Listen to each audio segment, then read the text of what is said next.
Hey guys, Ozzy here, and today we're back for another YouTube video. Today I'm going to be talking about a very popular versus matchup between protagonists of two of my favourite series, those being Demon Slayer's Tanjiro and JoJo's Bizarre Adventure's Jonathan Joestar. This was originally just going to be a regular versus video that I would normally make, however seeing the YouTube comment section of my YouTube Shorts video I made a while ago on this exact topic, and after just looking into it a bit more, it made me realise that this matchup wasn't as obvious and straightforward as it actually is. However, you know, it does merit a more in-depth discussion, like compared to other videos I've made before, and I'm pretty sure I've come to a pretty good conclusion as well. So, if you enjoyed this video, make sure to like and subscribe. This video will be more JoJo based, since that's where most of the confusion comes from. So in order to do that, I'll go over the Tanjiro's and Demon Slayer's feats first, to see if, you know, Jonathan could overcome it later on in the video. If you were to ask a casual fan of Demon Slayer, how strong is Tanjiro? The first thing that would more than likely come to mind are feats from the anime, which does make sense, as the anime is currently more popular than the manga and more generally well known. However, the byproduct of this is that many people end up missing out on Tanjiro's strongest feats towards the end of the manga, and quite frankly, that's just not fair. For example, when talking about Goku versus Superman, if you were to only use feats from Dragon Ball Z for Goku, instead of looking at his continuation, say Dragon Ball Super, and say that Superman could win then, that's not very fair because Goku's performed more powerful feats and even gained your abilities later on. It's the same with Tanjiro and the Demon Slayer manga, and it's such a big gap that it makes a difference in this matchup. For example, in the anime, Tanjiro has a feat of creating a small whirlpool, and to do that you need to have power equal to around 4 million joules, which is enough power to destroy walls, and he can even scale to demons such as the Hand Demon, who could create large craters in the ground equal to 25 million joules, and can cut through like a powerful demon named Rui's Enhanced Threads, and with the Dance of the Fire God, could even slice through Rui's most durable webs. And Rui scales far above the Spider Father Demon, who could effortlessly swing round trees with enough force to equal 33 million joules. Both of these feats, to put into perspective, are strong enough to destroy small buildings or portions of just regular buildings, which isn't that impressive in comparing to Jonathan. However, the manga, as I said, scales far higher. For example, the Demon Slayer mark was stated to be able to multiply Tanjiro's power by 100 times.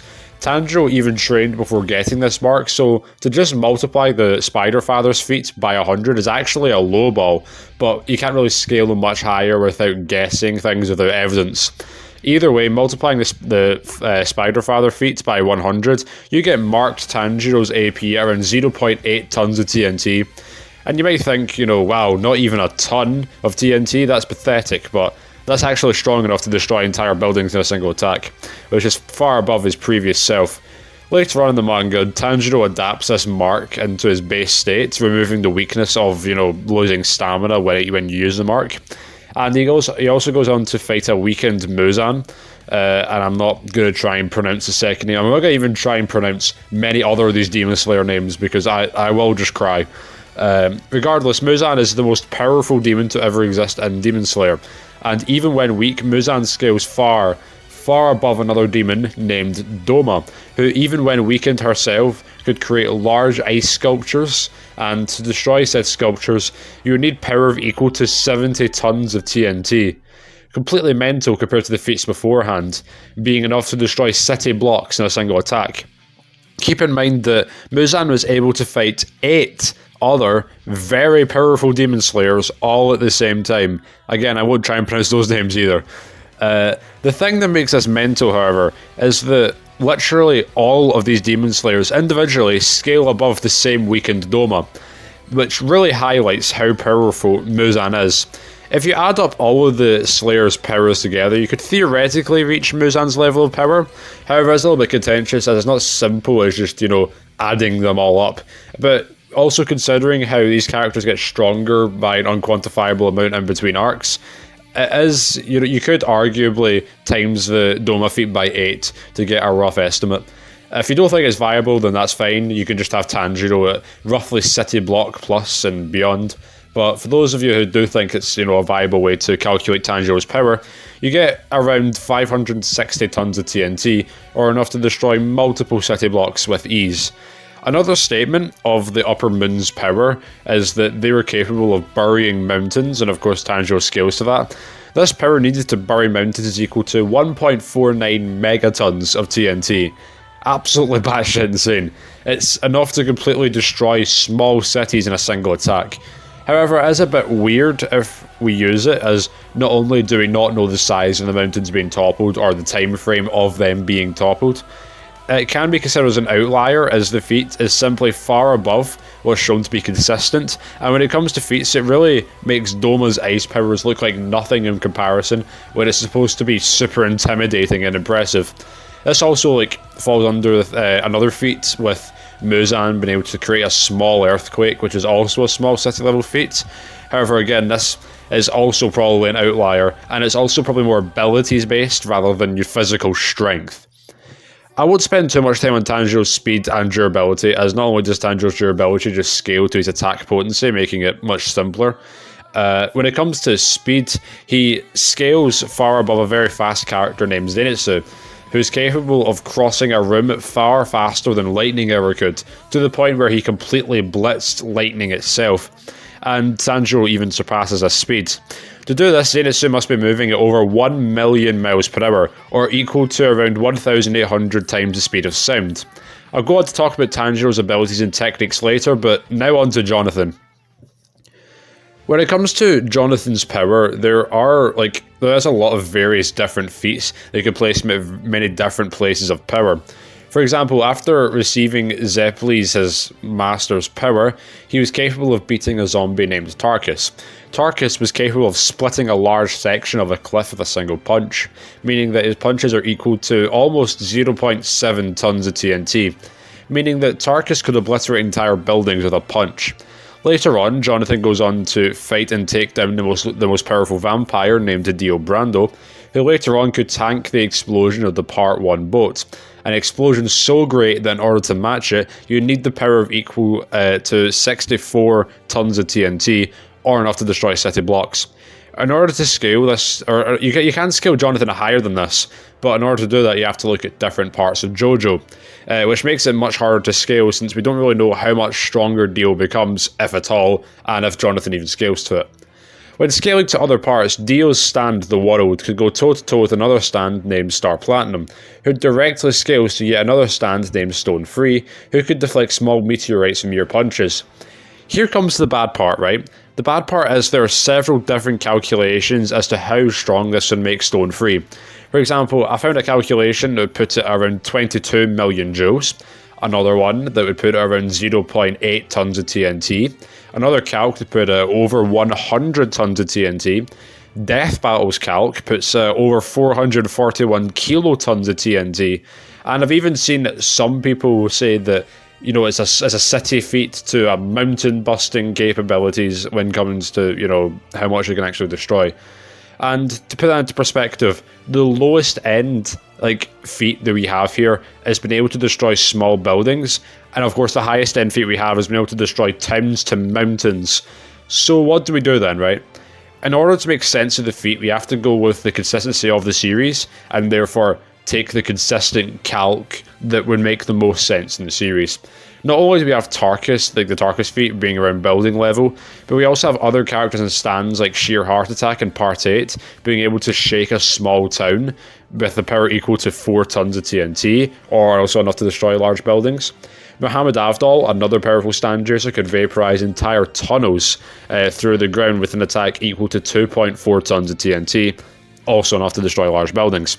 You also then have characters that scale far below Dio when it comes to power, such as the Wheel of Fortune, who can plow through an entire cliffside with enough power to equal 14 tons of TNT, and there's also a stand named Dark Blue Moon, who could create a much larger whirlpool than Tanjiro could, equal to 18 tons of TNT, both of them being enough to destroy city blocks.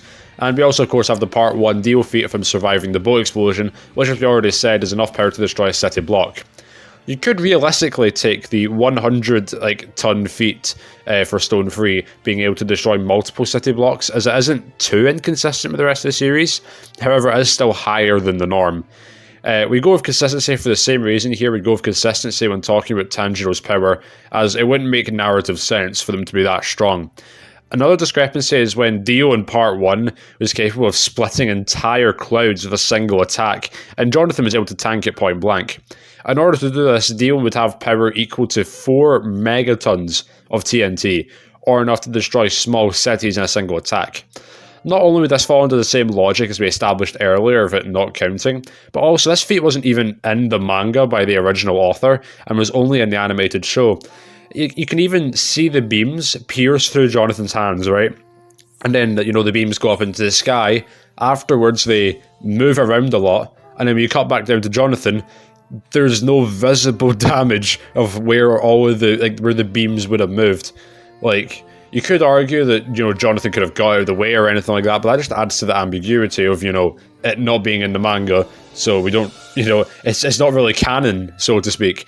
And I've heard some people say that the anime is canon, and while it mostly is, I have to ask you what you think is more canon: the original author's vision, or some animators that just made the series, animated the series. They didn't technically write it. When it comes to Jonathan's power, then I think it makes sense to have him around city block destroying capabilities, and maybe around the multi-city block levels if you want to highball him, as small city doesn't make sense. When it comes to Jonathan's speed, it is still a little bit contentious due to scaling to Dio in other parts. In part 1, Dio's Space Viper Stingy Eyes can easily move at 3 times the speed of sound, or equal to 2,300 miles per hour, due to how fast pressurized water can travel. The confusion comes into play if we look at Dio at part 3, as speed feats in part 3 are much faster than basic feats in part 1. For example, a stand named Silver Chariot was able to hit a much weaker villain than Dio named Hanged Man, who moves through beams of light. Silver Chariot was even able to position himself in front of Hanged Man for several frames before clocking out Hanged Man in a single hit. In order to do this, Silver Chariot must be moving at over 300 times the speed of light itself. To put it into perspective, that's over 170,000 times faster than the Zenitsu feat we showed earlier. The reason why this is weird is, not only is there 0 light speed feats in part 1 to my knowledge, but also, we don't know how fast Dio got between parts, if he did at all. Dio's vampiric abilities, or however you want to pronounce vampiric, was stated to have stagnated since part 1. However, it's also important to note that between parts 1 and 3, Dio gets hit by a stand arrow, giving him a stand.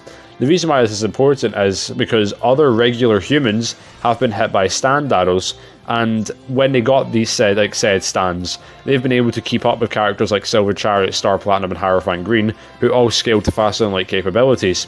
So what this means is that once a human gets a stand, they are able to instantly react to things that are hundreds of times the speed of light. And if that sounds ridiculous, then they would have had to have been able to do that beforehand. Do you think it's more likely that regular humans can react to things hundreds of times the speed of light in JoJo, or does getting a stand allow them to do so? The reason why I bring this up is because this is what happens to Dio. Dio doesn't show any faster than light feats before part 3, and when he does, it's when he has a stand. So, did Dio magically get faster in between parts by getting a stand, or was he always this fast to begin with? The only sort of counter to this argument is that Dio isn't human, he's a vampire, so, the stand arrow could work differently than giving it to humans. That would be great and all until you realise beings like just regular babies, rats, apes, birds, flowers, and even swords can get stands, and these stands will be able to, fight characters who are hundreds of times the speed of light. Is this random plant, capable of moving hundreds of times the speed of light? Not likely. So, is to say that Dio could do the same in part 1 isn't exactly... if you were to say that Dio can move hundreds of times the speed of light in part 1, you would also have to concede that JoJo, regular humans and plants, are also capable of moving at that speed, which is quite frankly ridiculous. As to how Tanjiro and Jonathan's abilities clash, Like, Tanjiro has a multitude of different abilities, such as being a master swordsman, having enhanced senses, and more specifically in smell. He's skilled in hand-to-hand combat, he has supernatural willpower and is quite acrobatic. He has accelerated development, is a genius in intellect. He also has extrasensory perception and knows the pressure points of the human body and how to strike them. He has telepathy through smell, as weird as that sounds. He has limited empathic and morality manipulation, as anyone who enters his mind becomes more kind. He has sunlight absorption, like through his katana. He can generate shockwaves and has some level perception manipulation, as see like the cool flames and water you see Tanjiro use when he uses his sword. They aren't actually there, so it's more like a perception thing. Tanjiro can also manipulate the air around him. He has limited illusion creation and can even heal himself, like through taking damage. He has body control, is very stealthy, he gets stronger with rage and has information analysis. He has petrification amplification, he has precognition, he has social influencing and a reactive power level, which means that he basically gets stronger as he fights.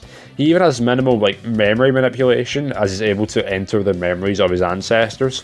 He even has heat manipulation and has a large number of resistances, such as to fire, water, heat, poison, biological, air, soul, fear, acid, dreams, sound, all manipulation, extrasensory perception, precognition, and sleep manipulation. He of course has his iconic katana to add on top of that. Meanwhile, Jonathan's abilities consist of being a martial artist. He can create afterimages when he attacks. He has body control, and he has the ability to amplify his body's power with Hammon. Hammon gives him energy and vibration manipulation, and is stated to be the power of the sun. He can even send Hammon into a person and kill them from the inside and negate regeneration. Hammon is also capable of harming stands, which are not only stated to be spirits, but are invisible to even ghosts, giving some sort of advanced non-physical interaction. Jonathan has also minor fire and water manipulation, along with magnetism manipulation via Hammon.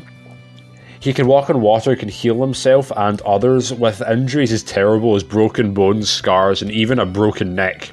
Hammon also grants the user the ability to manipulate minds and has biological manipulation, although it is debatable if this even applies to Jonathan, as the only ones capable of doing this are Joestar, Caesar Zeppeli, and Lisa Lisa, 3 stand users that are much stronger than Part 1 Dio, and are training to fight beings much stronger than Part 1 Dio, but I digress.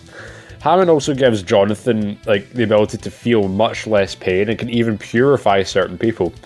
Hammon has some level of self-sustenance, as Hammon can delay the onset of hunger, thirst, and bodily functions. And when it comes to resistances, Jonathan is shown capable of ejecting poisonous substances out of his body. He also has a sword which can conduct Hammon too.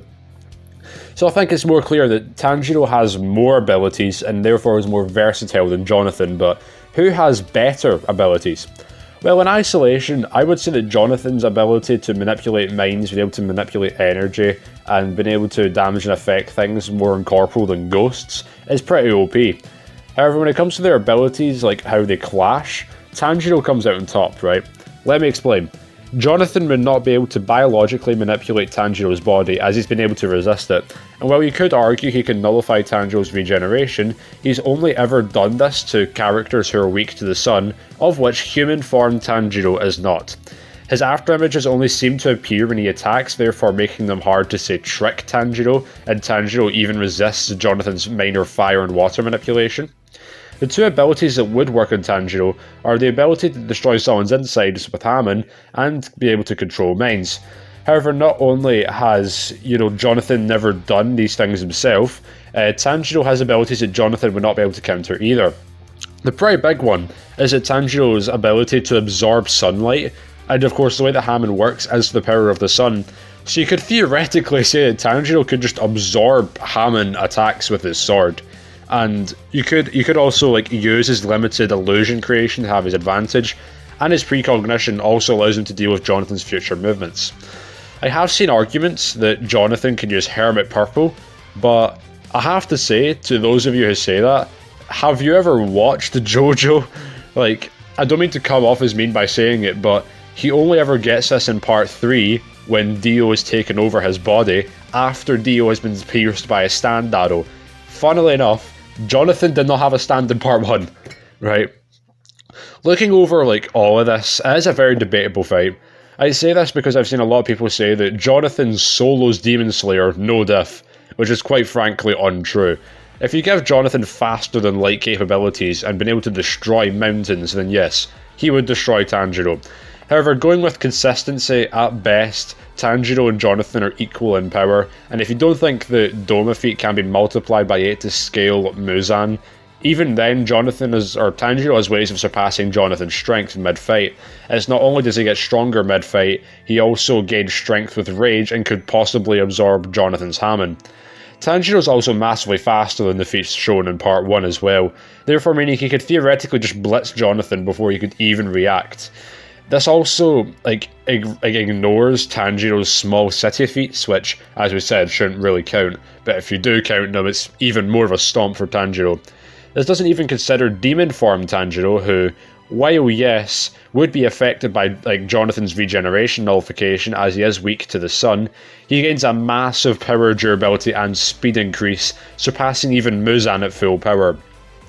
Jonathan even has worse weaknesses, as Hamon requires steady breathing tempo to use effectively, and meanwhile for Tanjiro's weaknesses, it really just consists of he can't lie convincingly, and his rage boosts don't last forever. Overall, Jonathan only beats Tanjiro if you use feats that either don't make sense or are not canon. It's as simple as that. If you enjoy this video, make sure to like and subscribe for more power scaling and versus debating content, and I will see you in the next video.